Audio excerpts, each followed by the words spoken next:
Les montres, ce sont beaucoup plus que des outils qui donnent l'heure, ce sont de véritables œuvres d'art que l'on porte avant tout pour se faire plaisir. Nos mâles sont plus voués à voyager. On doit rentrer comme de la décoration. C'est par une passion que je suis arrivé dans la malle. Je ne voyais pas l'intérêt de refaire des valises. C'est un objet qui m'a toujours donné beaucoup de plaisir et d'émotion quand je les regardais. Et je voulais que ça devienne des objets de plaisir. Lorsqu'on voit les objets qui nous entourent, il y a une vraie créativité, une vraie fantaisie qui se dégage de tous ces objets. Quand A. Lange & Söhne s'est recréé en 1994 et est arrivé pour la première fois avec sa collection de montres bracelets, c'était une marque qui était inconnue du grand public. Et pourtant, dès la première année, un petit réseau de distributeurs et un petit nombre de collectionneurs nous ont suivis, ont voulu reparticiper à l'histoire de Lange & Söhne. Ils ont dit à leurs clients, allez voir cette petite marque allemande, elle fait quelque chose de différent. Bien qu'on soit présent dans des dizaines de pays, c'est toujours le même réseau d'experts. Avant tout, c'est l'audace. Et donc, je suis arrivé avec une gamme d'étuis à ciliare de 157 coloris en croco. Mon premier client était émerveillé et il me fait je pense qu'il faut que tu ailles voir quelqu'un d'autre, il faut que tu ailles voir Colette. Et l'histoire commence comme ça. Quand on est enfant, le grand mot, même pas peur, j'y vais.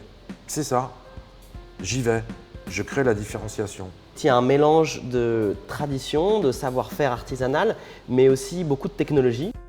En quoi ça nous permet justement de dépasser ces limites et d'avoir un résultat exceptionnel, aussi bien sur nos montres, qui sont entièrement faites à la main, mais avec le support de machines pour réaliser des composants, et des malles qui mélangent ce savoir-faire artisanal avec les meilleures technologies de l'heure actuelle. 95% de la malle est gérée par la main de l'homme et de nos artisans. On va travailler sur des produits ultra technologiques tels que le carbone ou des choses comme ça, mais pour le coup on ne le voit pas. Parce que nous on va le travailler à l'intérieur, ce qui va nous permettre de nous donner de la légèreté, de la complexité. Le fait de travailler avec des robots, et ça nous permet de réaliser du matelassage presque nos limites. Tous ces supports-là nous ouvrent d'autres portes. C'est une aide à la créativité qui est hyper importante pour nous.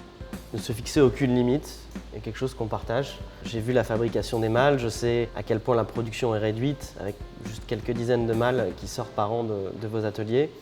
Chez nous, on peut estimer qu'on a l'une des productions les plus exclusives également de la haute horlogerie. Il y a autre chose qui, je pense, différencie Pinel & Pinel des autres maltiers, au même titre que Lange & Söhne par rapport aux autres horlogers, c'est une signature graphique, un design qui est absolument différent des autres. Chez nous, ça peut être l'affichage digital de la Zeitwerk, ça peut être l'affichage excentré de la Lange 1 ou sa grande date. On est sur des lignes hyper épurées. Dès qu'on l'ouvre, on voit qu'il y a de la fonctionnalité à l'intérieur. À chaque fois, on va travailler en règle générale sur un objet qu'on va mettre à l'intérieur d'une malle et on crée la malle autour. Les gens qui nous connaissent reconnaissent automatiquement nos créations. Moi, ce que je retiens, c'est avant tout la recherche d'un design simple, de lignes pures, de quelque chose d'élégant. C'est sans doute la plus grande difficulté qu'on ait. Notamment quand il y a beaucoup de fonctions, beaucoup d'indications sur un tout petit cadran. Il faut réussir à conserver ce côté très épuré, ce côté très simple. Et c'est exactement comme dans vos malles. Quand on regarde la montre, on a l'impression que c'est quelque chose d'extrêmement simple. En fait, non. En fait, non. Quand on ouvre normal, l'intérieur devient joyeux. Et c'est pour ça que je joue avec beaucoup de couleurs et tout, parce que pour moi, c'est la vie, parce qu'on est juste de passage ici. Donc il faut qu'on en ait plein les yeux.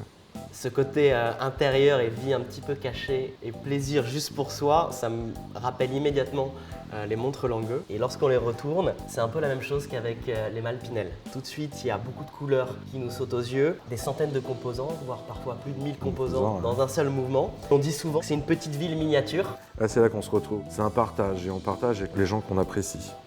La production, au même titre que la production de Lange, est relativement réduite. Je pense qu'on a tous les deux une chance, c'est de pouvoir connaître nos clients et bien les connaître. Comment se passe le processus créatif avec vos clients? Jusqu'à quel point ils peuvent formuler des demandes exceptionnelles? Il faut que je vois mon client, il faut qu'il m'ouvre son cœur. Et une fois qu'on a ça, on part sur des délires de fou. Ils n'ont pas besoin de trouver quoi que ce soit. Ils ont envie de se faire plaisir. Je veux une Lange en première montre, je trouve ça juste magnifique. Et là qu'on dit on a fait un vrai boulot, le boulot de l'émotion. Sky is the limit. Nous on vise les étoiles aussi.